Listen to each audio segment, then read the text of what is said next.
الحمد لله وحده والصلاة والسلام على من لا نبي بعده وعلى آله وصحبه الذين نجوم الهدى أما بعد فأعوذ بالله من الشيطان الرجيم بسم الله الرحمن الرحيم إن هذا القرآن يهدي للتي هي أقوم ويبشر المؤمنين الذين يعملون الصالحات أن لهم أجرا حسنا وأن الذين لا يؤمنون بالآخرة أعتدنا لهم عذابا أليما. وقال النبي صلى الله تعالى عليه وسلم من قرأ القرآن وعمل بما فيه ألبس والداه تاجا يوم القيامة. صدق الله خالقنا العظيم وبلغنا رسوله النبي الكريم ونحن على ما قال ربنا ونبينا لمن الشاهدين والشاكرين والحمد لله رب العالمين. آپ حضرات میرے خیال میں کافی دیر سے بیٹھے ہیں، تھکے بیٹھے ہیں یا پکے بیٹھے ہیں؟ جی اگر تھکے بیٹھے ہیں تو دعا کر لیتے ہیں، دعا کر لیں. حضرات تو فرماتے ہیں بھی ٹائم نہیں ہے، آپ حضرات بتلائیں کہ دعا کر لیں یا بات کریں. جی آپ پکے بیٹھے ہیں، اگر پکے بیٹھے ہیں تو باہر والے ذرا اندر آ جائیں، میں بھی دیکھوں کتنے پکے بیٹھے ہیں. اللہ اکبر. اور جو حضرات کہتے ہیں پکے بیٹھے ہیں ذرا درود پاک پڑھ لیں تاکہ رحمت نازل ہو جائے، بات کرنا آسان ہو جائے. سارے حضرات نماز والا عقیدت اور محبت کے ساتھ نماز والا درود شریف بآواز بلند پڑھ لیں. اللہم صلی علی محمد وعلی آل محمد کما صلیت علی ابراہیم وعلی آل ابراہیم انک حمید مجید. اللہم بارک علی محمد وعلی آل محمد کما بارکت علی ابراہیم وعلی آل ابراہیم انک حمید مجید. میری اور آپ کی شاید یہ پہلی ملاقات ہے، زندگی کا کوئی پتہ نہیں پھر ملاقات ہو یا نہ ہو. تھوڑے ہی وقت میں چند ایک باتیں کرتا ہوں، دعا کریں اللہ سچ بات کہنے کی توفیق نصیب فرمائے، اللہ حق پر عمل کرنے کی توفیق نصیب فرمائے. مولانا سلیم صاحب دامت برکاتہم نے آپ حضرات کے سامنے ایک بہت بڑی تاریخ بیان کی ہے. قرآن کریم اللہ جل جلالہ کی کتاب ہے، کتاب نہیں بلکہ اللہ کا کلام ہے. میرے دوستو، انسان کا جسم دو حصوں پر مشتمل ہے. ایک ظاہری جسم ہے جو مٹی سے بنا ہے اور اس کے اندر دوسرا حصہ روح ہے. جسم مٹی سے بنا ہے.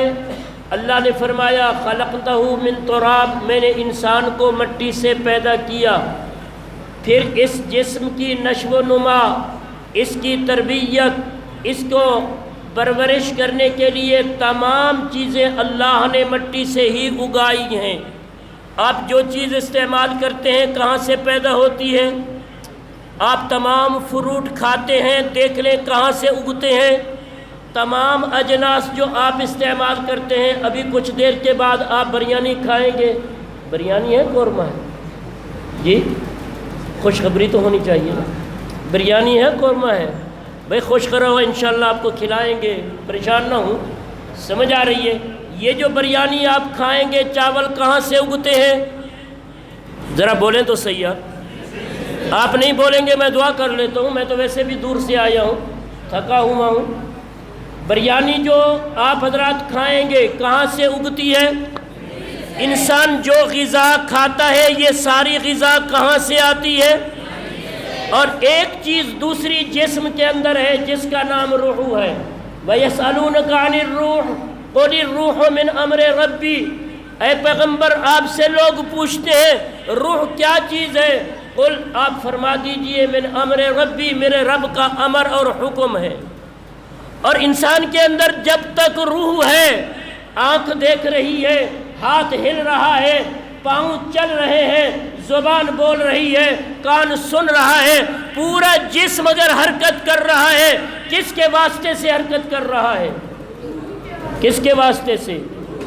اور جب یہ روح نکل جائے گا، آنکھ بھی ہوگی، ہاتھ بھی ہوگا، پاؤں بھی ہوں گے، زبان بھی ہوگی، کان بھی ہوگا، لیکن کوئی بھی حرکت ہوگی؟ روح نکل گئی، زبان بول رہی ہوگی، روح نکل گئی، کان سن رہے ہوں گے، روح نکل گئی اور آنکھ دیکھ رہی ہوگی۔ اور جب روح نکلتی ہے کہتے ہیں جلدی لے جاؤ، اب ہمارے گھر میں اس کو نہ رکھو، ڈر لگتا ہے۔ اور روح ہے تو سب کچھ ہے۔ اور اللہ نے روح کی غذا رکھی ہے، آسمان سے اتاری ہے۔ جسم کی غذا کہاں سے؟ جسم کہاں سے آیا؟ زمین سے۔ اس کی نشو و نما کہاں رکھی؟ زمین میں۔ روح کہاں سے آیا؟ قُلِ الرُّوحُ مِنْ أَمْرِ رَبِّي، روح کہاں سے آیا؟ رب کی طرف سے۔ اب روح کی غذا بھی اللہ نے اتاری ہے، وہ کیا ہے جی؟ وہ ہے قرآن کریم۔ روح کیا ہے جی؟ آپ حضرات سے میں ایک بات پوچھتا ہوں، آپ حضرات کے لیے پانی ضرورت ہے نہیں ہے؟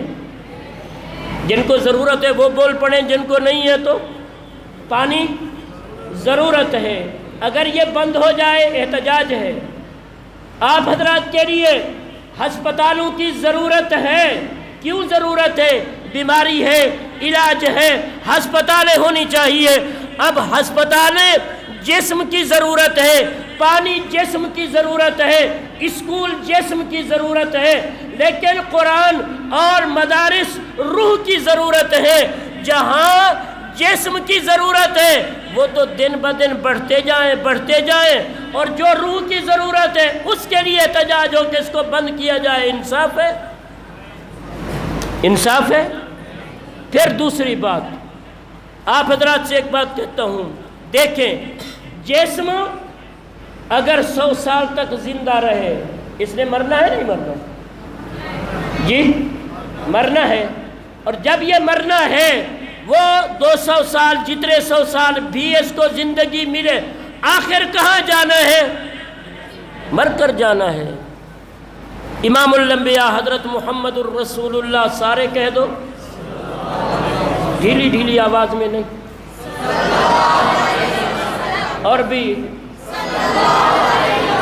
اللہ کے نبی صلی اللہ علیہ وسلم جب دنیا سے رخصت ہوئے، میری اور آپ کی اماں، کائنات کی اماں، ام المؤمنین سیدہ ام عائشہ صدیقہ سلام اللہ علیہا ورضوانہا فرمانے لگی، لو کانت الدنیا بقاء لواحد لکان رسول اللہ فیہ مخلد، اگر کائنات میں کوئی ایک ہمیشہ رہنے کے لیے ہوتا تو اللہ کے نبی آج دنیا چھوڑ کر نہ جاتے۔ جب اللہ کے نبی چلے گئے تو کائنات کا کوئی انسان دنیا میں رہنے کے لیے، جب مرنا ہے تو پھر کیا احتجاج ہے؟ یوں ساری چیزیں۔ اور روح اس کا انتقال ہے، یہاں سے وہاں، وہاں سے وہاں۔ روح کو موت نہیں آئے گی، یہ نکل جائے گا۔ کہاں چلا جائے گا؟ روح یہاں سے نکلنے کے بعد اللہ کے نبی فرماتے ہیں جب روح نکالا جاتا ہے فرشتے آتے ہیں 2 قسم کے۔ اگر روح نکلنا ہے کس کا؟ آپ کے مسجد کے خطیب حضرت مولانا مفتی یونس صاحب کا، حضرت قاری صاحب کا، مولانا سلیم صاحب کا، کسی اہل علم کا، اللہ والے کا فرشتہ آتا ہے، جنت سے رومال لے کر آتا ہے، اور آپ ساتھ میں بہت سارے فرشتوں کو لے کے آتا ہے اور اس روح کو نکالتا ہے۔ کیسے؟ اللہ کے نبی صلی اللہ علیہ وسلم نے مثال دی، آپ حضرات کے مسجد میں الماڑی ہے، الماڑی ہے، الماڑی میں کیا رکھتے ہیں جی؟ کیا رکھے ہوئے ہیں؟ یا میں بھول رہا ہوں، آپ حضرات مجھے یاد دلائیں، الماڑی میں کیا رکھا ہے جی؟ اور قرآن کریم کو اٹھانے میں کتنا تکلیف ہوتی ہے؟ جب نیک صالح انسان کا روح نکلتا ہے تو اس طرح جس طرح الماڑی سے قرآن کو اٹھا لیا جائے، نہ الماڑی کو کچھ محسوس ہوتا ہے نہ کسی اور کو، اور جب روح نکلے گی نیک صالح کی اس کو محسوس نہیں ہوگا کیا ہو گیا۔ اور یہ روح اس طرح تب نکلے گا جب روح کا تعلق قرآن کے ساتھ ہوگا۔ روح کا تعلق کس کے ساتھ ہوگا؟ کس کے ساتھ ہوگا؟ قرآن کے ساتھ ہوگا، تب تو روح جو ہے آسانی کے ساتھ نکلے گی۔ اور اگر خدا نہ خواستہ قرآن سے تعلق نہیں، قرآن سے دوری ہے اور قرآن سے اعراض ہے، قرآن سے رغبت نہیں اور قرآن پر اعتراض در اعتراض ہے، پھر اللہ کے نبی صلی اللہ علیہ وسلم فرماتے ہیں جب ایسے شخص کا روح نکالا جائے گا تو پھر اس کی مثال دی، ایک درخت کانٹے دار ہو، اس کانٹے دار درخت پر اس کی ایک ٹہنی پر جس پہ بہت زیادہ کانٹے ہوں، ایک باریک سا کپڑا دھو کر اس کانٹے دار درخت ٹہنی پر پھیلا دیا جائے، پھر اس کو اپنی طرف کھینچا جائے تو کیا خیال ہے کپڑا بچ جائے گا؟ بچے گا؟ فرمایا جس کا تعلق قرآن سے نہیں ہے اس کا جب فرشتے روح نکالیں گے اس طرح اس کے روح کو کھینچیں گے کہ اس کے ٹکڑے ٹکڑے جسم سارا اس طرح ہو جائے گا جس طرح ٹکڑا ٹکڑا ہوا پڑا ہے۔ قرآن سے تعلق جوڑو میرے دوستو، اپنی روحانی قوت کو مضبوط کرو قرآن کے ذریعے سے۔ یہ مدرسہ ہے۔ 3 باتیں عرض کرتا ہوں۔ قرآن کے ہم پر حقوق ہیں۔ قرآن کے ہم پر کیا ہے جی؟ پہلا حق قرآن کا یہ ہے کہ قرآن کی تلاوت کی جائے۔ ربنا وبعث فیہم رسولا من انفسہم یتلو علیہم آیاتہ۔ پہلا حق قرآن کا ہم پر یہ ہے کہ ہم قرآن کی تلاوت کریں۔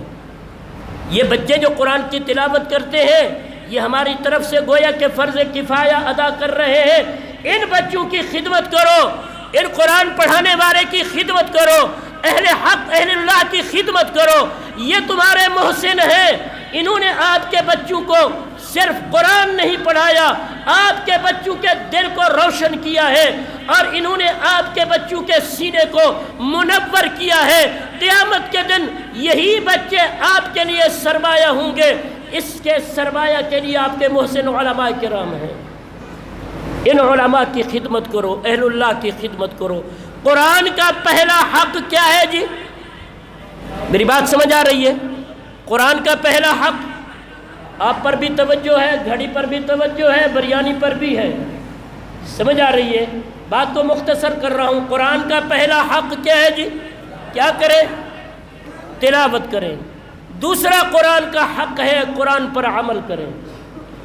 دوسرا حق قرآن کا کیا ہے؟ قرآن پر قرآن کہتا ہے اقیموا الصلاۃ، نماز قائم کرو۔ تو اب ہمیں کیا فرض ہے؟ کیا کریں؟ نماز پڑھے۔ یا ایھا الذین آمنوا کتب علیکم الصیام، آنے والا مہینہ کون سا ہے؟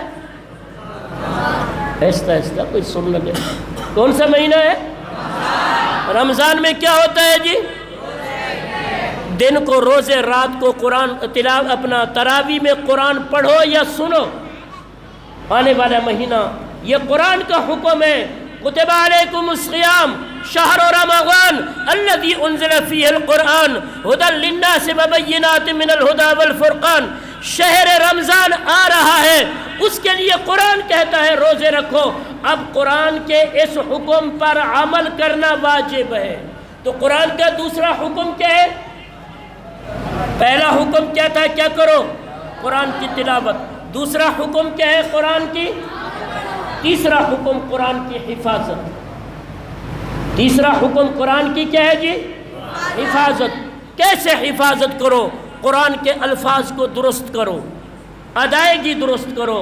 یہ مدارس، مساجد، یہاں پر قرآن کریم جو پڑھایا جاتا ہے اس ترتیب پہ نہیں جیسے کیسے، نہیں، بلکہ قرآن کے ایک ایک لفظ کا خیال کر کے پڑھایا جاتا ہے۔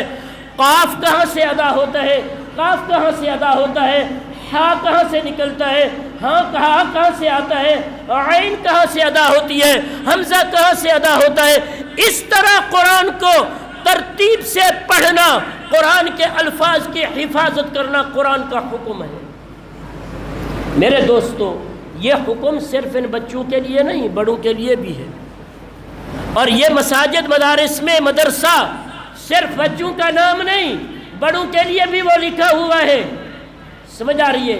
بڑے حضرات بھی اپنے قرآن کی تصحیح کریں، چھوٹے بھی قرآن کی تصحیح کریں، قرآن کو صحیح کر کے پڑھے، اور قرآن کو جتنا صحیح کر کے پڑھا جائے گا اس کا بدلہ دنیا میں بھی ہوگا، اور مرنے کے بعد قیامت کے دن اللہ حافظ قرآن سے کہیں گے اقرا ورتل کما کنت ترتل فی الدنیا، کھڑا ہو جا، قرآن پڑھتا جا اور جنت کی سیڑھیوں پہ چڑھتا جا، جہاں قرآن کا آخری حرف ہوگا وہاں تیرا آخری مقام ہوگا۔ اللہ سے دعا ہے اللہ مجھے اور آپ کو قرآن سے دل لگی، قرآن کی تلاوت، قرآن پر عمل اور قرآن کی تصحیح کرنے کی توفیق نصیب فرمائے۔ وآخر دعوانا ان الحمد للہ رب العالمین۔